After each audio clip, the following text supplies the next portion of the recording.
को झुकाने के लिए अब तक के सभी दांव फेल हो जाने के बाद अब ट्रंप ने अपनी रणनीति में बदलाव किया है। अब उन्होंने रूस को घेरने के लिए उसके सहयोगियों को साधना शुरू कर दिया है और सबसे पहले चीन का दरवाजा खटखटाया।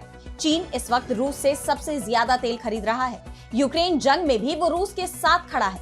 ऐसे में अब ट्रंप रूस और चीन की दोस्ती में दरार डालने की कोशिश में है। तो ट्रंप ने चीनी राष्ट्रपति से क्या की है अपील? रूस के खिलाफ क्या चीन और अमेरिका आएंगे साथ? इस पर हम करेंगे विस्तार से चर्चा, लेकिन आइए जरा उन खबरों को भी देख लें जिन पर आगे होगी बात। FATF ने ईरान को ब्लैकलिस्ट में डाला। आतंकी फंडिंग के खिलाफ कार्रवाई। संस्था पर अमेरिका के दबाव में काम करने को लेकर उठे सवाल। इजरायली सेना ने गजा में बोला हवाई हमला। हमास के साथ फिर से जंग छिड़ने की बड़ी आशंका। अमेरिकी राष्ट्रपति ट्रंप बोले कायम रहेगा युद्ध विराम। अफगानिस्तान से खुली जंग होगी। पाकिस्तानी रक्षा मंत्री की तालिबान को सीधी धमकी। इस्तांबुल वार्ता से पहले आया बड़ा बयान। और चलते चलते में देखेंगे पेड़ों पर रहने वाली अनोखी मानव जाति को बाहरी दुनिया से नहीं है उनका संबंध।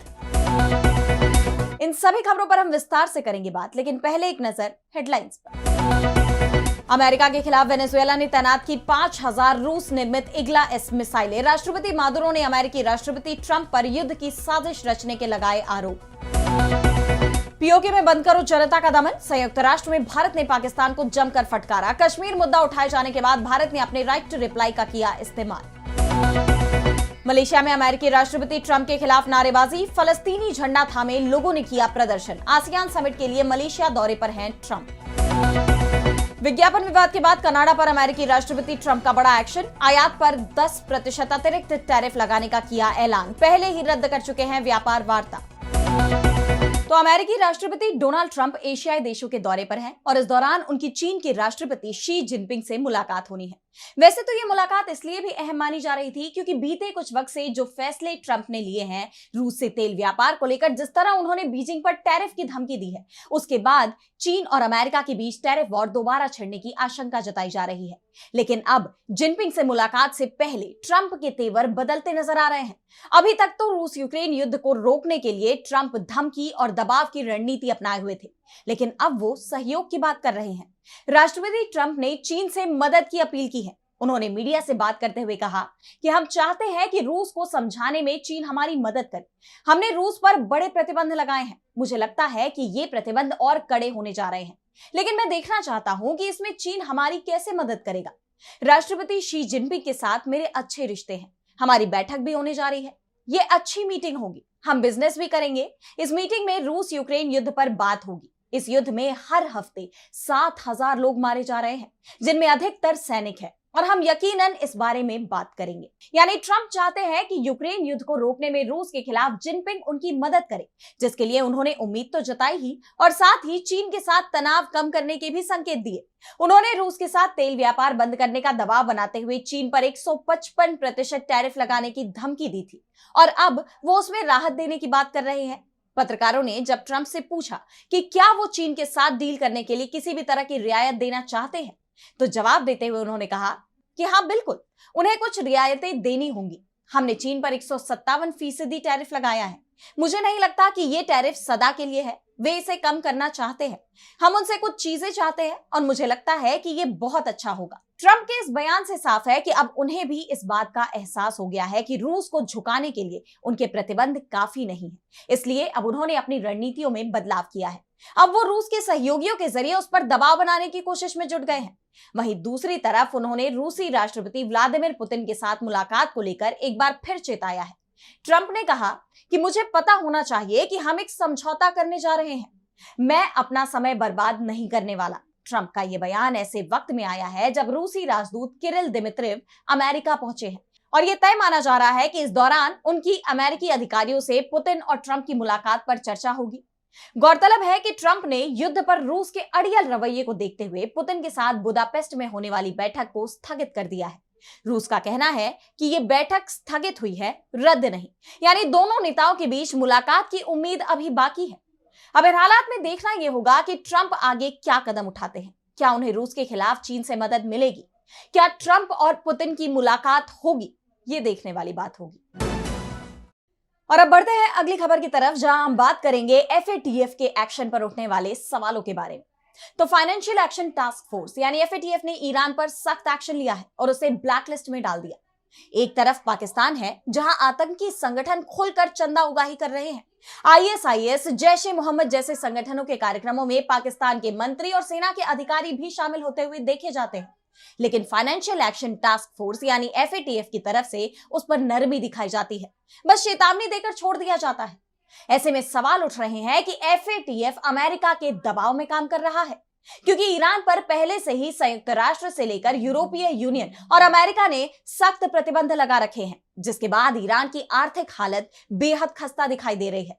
लेकिन अब एफएटीएफ ने उसे ब्लैकलिस्ट में डाल दिया है। ईरान ने आतंकवादी फाइनेंसिंग रोकने वाले कन्वेंशन यानी सीएफटी और मनी लॉन्ड्रिंग रोकने वाले कन्वेंशन पैलेर्मो कन्वेंशन को अपनाने का कानून पास किया है। ईरान का कहना है कि वो आतंकवादी संगठनों को मिलने वाली हर तरह की मदद को रोकने के लिए सख्ती दिखा रहा है, लेकिन एफएटीएफ को ईरान पर भरोसा नहीं दिख रहा। एफएटीएफ ने साफ कहा है कि अगर ईरान पूरी तरह से ये कानून लागू कर देता है तो आगे की कार्रवाई पर विचार किया जाएगा। फिलहाल एफएटीएफ ने ईरान को ब्लैकलिस्ट में बनाए रखा है। ब्लैकलिस्ट में उन देशों को शामिल किया जाता है जो एंटी मनी लॉन्ड्रिंग और काउंटर टेररिज्म फाइनेंसिंग के लिए निर्धारित मानकों का पालन नहीं करते। ऐसा करने से इंटरनेशनल फाइनेंशियल सिस्टम के लिए संकट पैदा होता है, इसलिए संस्था इन देशों को अपनी ब्लैकलिस्ट में डाल देती है।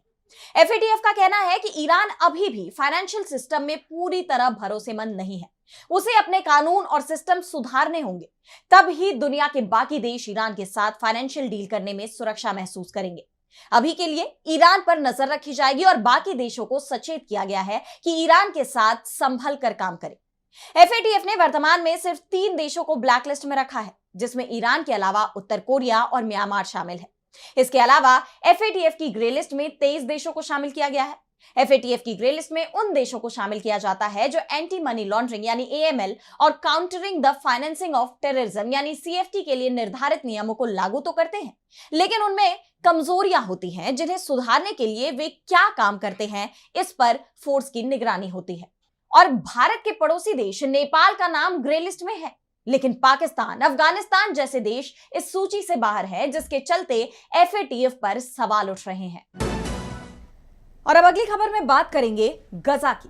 तो गजा में युद्ध विराम लागू है, इसके बावजूद इजराइल के हमले रुकने का नाम नहीं ले रहे। इजराइल ने एक बार फिर गजा में हवाई हमला किया है और हर बार की तरह इस बार भी उसका दावा है कि यह हमला खुद के बचाव में किया गया है, युद्ध विराम तोड़ने के इरादे से नहीं। इजरायली सेना ने बताया कि हमने मध्य गजा के नुसैरात क्षेत्र में हवाई हमला किया है।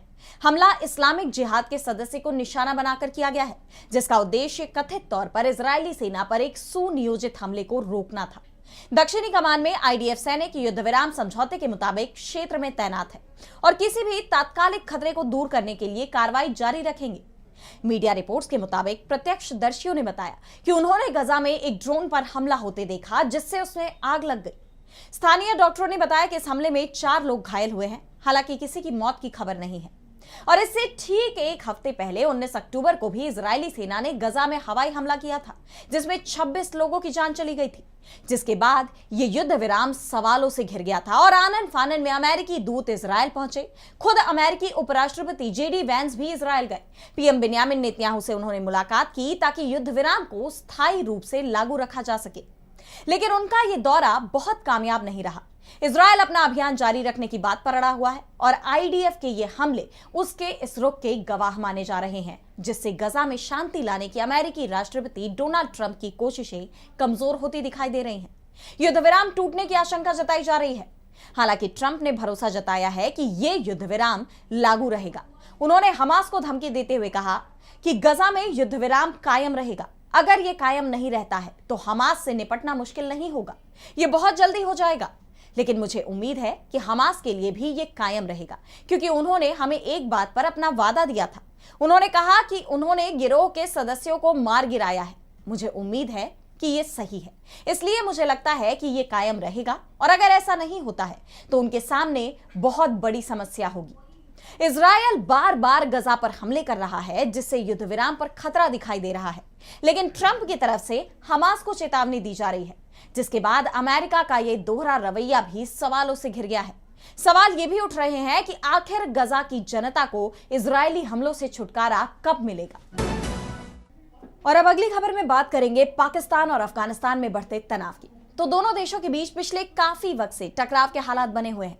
हाल ही में पाकिस्तान और अफगानिस्तान ने एक दूसरे पर हमले किए, जिससे दोनों देशों के बीच युद्ध छिड़ गया, जिसके बाद पाकिस्तान और अफगानिस्तान के बीच 15 अक्टूबर को अस्थायी युद्ध विराम हुआ और अब स्थायी सीजफायर के लिए बातचीत चल रही है। लेकिन बातचीत से पहले ही पाकिस्तान के रक्षा मंत्री ख्वाजा आसिफ ने अफगानिस्तान की तालिबान सरकार को सीधी जंग की धमकी दे दी है। पाकिस्तानी रक्षा मंत्री ने कहा कि अगर काबुल और इस्लामाबाद के बीच बातचीत से कोई नतीजा नहीं निकलता है तो पाकिस्तान अफगानिस्तान के साथ खुला युद्ध छेड़ देगा।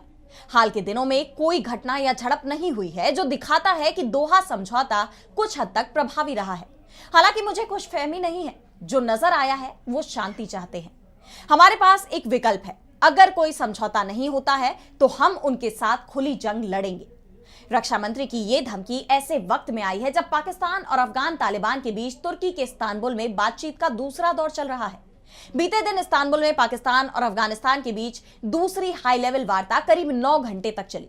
दोनों पक्षों ने सीमाओं पर तनाव घटाने पर सहमति जताई। हालांकि कोई औपचारिक समझौता नहीं हुआ, लेकिन बातचीत ने रिश्तों में आई खटास को अस्थायी तौर पर कम किया है। अब दोनों देशों के बीच दूसरे चरण की जो वार्ता चल रही है वो जल्दी ही खत्म हो सकती है। लेकिन पाकिस्तानी रक्षा मंत्री ने युद्ध की जो धमकी दी है उसके बाद तालिबान भी सख्त हो गया है। तालिबान ने एयर डिफेंस सिस्टम तैनात कर दिया है। अफगान तालिबान के अधिकारियों ने बताया कि रूसी हवाई कवच को विशिष्ट जगहों पर रणनीतिक रूप से तैनात किया गया है। ऐसे में अफगानिस्तान पर हमला करने से पहले पाकिस्तान को अब 2 बार सोचना होगा। बता दें कि दोनों पक्षों के बीच इसी महीने कई दिनों तक हिंसक झड़प चली थी, जिसमें पाकिस्तानी सेना ने काबुल समेत अफगानिस्तान के कई प्रांतों में हवाई हमले किए थे, जिसका तालिबान सरकार ने मुंहतोड़ जवाब दिया। और अब सबकी नजरें दोनों देशों के बीच हो रही इस बैठक पर टिकी हुई हैं। देखना होगा कि अफगानिस्तान और पाकिस्तान के बीच क्या तनाव खत्म हो पाएगा। और अब चलते चलते मैं बात करेंगे एक अनोखी जनजाति की। तो इंडोनेशिया के पापुआ प्रांत के घने जंगलों में एक अद्भुत जनजाति रहती है, जिसने अपनी अनूठी जीवन शैली से दुनिया को चकित कर दिया। यह है कोरोवाई जनजाति, जो अपने अविश्वसनीय ट्री हाउस के लिए प्रसिद्ध है। जरा सोचिए, एक पूरा गांव पेड़ों के ऊपर बसा हो। कोरोवाई लोग ऐसे घर बनाते हैं जो जमीन से कई बार 50 मीटर तक की हैरत अंगेज ऊंचाई पर टिके होते हैं। ये मजबूत लकड़ी के तनों पर खड़े होते हैं और पत्तों से ढके होते हैं, जो घने जंगल के बीच एक जादुई नजारा पेश करते हैं। ये अनूठे स्काई होम उन्हें दुनिया भर में अलग बनाते हैं। पापुआ के इन दुर्गम जंगलों में रहना आसान नहीं है और इसीलिए ये जनजाति लंबे समय तक बाहरी दुनिया से पूरी तरह अलग थलग रही। 1970 के दशक तक तो दुनिया को पता भी नहीं था कि ऐसी कोई जनजाति मौजूद है।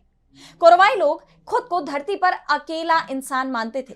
हालांकि समय के साथ बदलाव आया और आज भी कुछ कोरोवाई समूह ऐसे हैं जिन्होंने किसी बाहरी व्यक्ति को नहीं देखा है, लेकिन कई समूह अब धीरे धीरे पर्यटकों और मिशनरियों के संपर्क में आ रहे हैं। शोधकर्ता कोरोवाई समुदाय को उनकी बुद्धिमत्ता और अद्भुत निर्माण कौशल के लिए बहुत मानते हैं। पत्रकार पॉल रैफेल ने 2006 में इस जनजाति से मुलाकात की थी और उनके जीवन के बारे में विस्तार से बताया। कोरोवाई जनजाति न केवल अपने असाधारण ट्री हाउस के लिए बल्कि अपनी दृढ़ता और प्रकृति के साथ तालमेल बिठाकर जीने की क्षमता के लिए भी जानी जाती है। उनके ट्री हाउस आज भी मानव वास्तुकला की सरलता और जंगल में जीवन जीने के अनोखे तरीके का एक जीता जागता प्रमाण है। फिलहाल आज इस वर्ल्ड बुलेटिन में इतना ही। देश दुनिया की तमाम बड़ी खबरों के लिए आप देखते रहिए डीबी लाइव और मुझे दीजिए इजाजत। नमस्कार।